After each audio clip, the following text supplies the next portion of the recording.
Lisa, many people don't know much about Adtalem Global Education, but they do know that it runs one of the largest for-profit college chains in the country. Tell us a little bit more about your company's mission. So Adtalem Global Education is a mission-based global education company that focuses on medical and healthcare, financial services, and then professional education, basically workforce skills. It looks like your organization has many diverse and non-traditional students. What do you see as your company's responsibility to society? We want to provide education for folks who, we call it life gets in the way. A lot of our students, many of them are in their 20s, they're adult learners, they're not coming necessarily out of high school. Some are, but not the majority. They have families, they're working as they take our classes. And so for us, our responsibility is to fulfill that mission of allowing everybody to be able to get an education, whether it's a certification of 6 or 9 weeks or a full 4-year degree or a professional degree. We want to help them keep growing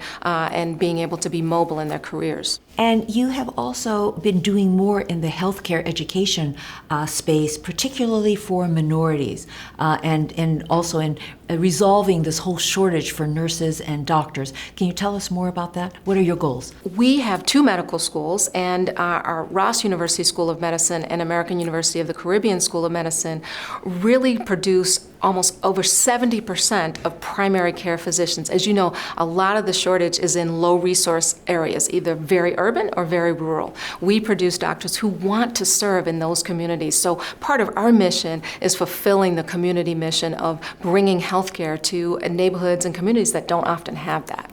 And what have been the outcomes? Do those doctors and nurses, once they graduate from your programs, actually go and work in underserved communities? Yes, they do.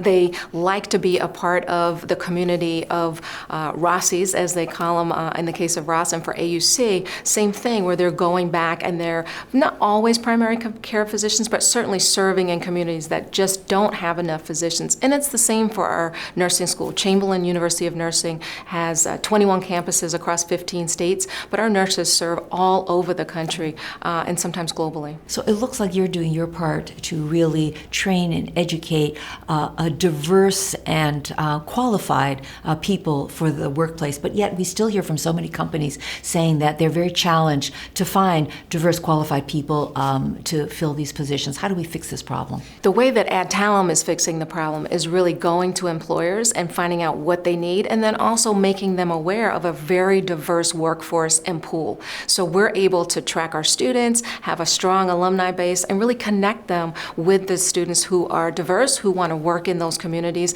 and do those jobs that currently, a lot of times employers say they just don't have the people for. We try to connect the two. Mm-hmm. Well, looking out a few years from now, what is the workplace going to look like? How realistic is it to see that there will be a diverse workplace and in the ranks of senior executives and also on corporate boards? I think we have work to do as it relates to boards and management teams being diverse. I am very positive because I believe that the diversity discussion is changing, and it needs to change, and it needs to change to diversity being intentional, diversity being about hiring and promoting senior executives who can rise through the ranks, and it needs to be about the cultural connection between diversity and inclusion and what your actual company culture says about who you are as a company and who you are as a board.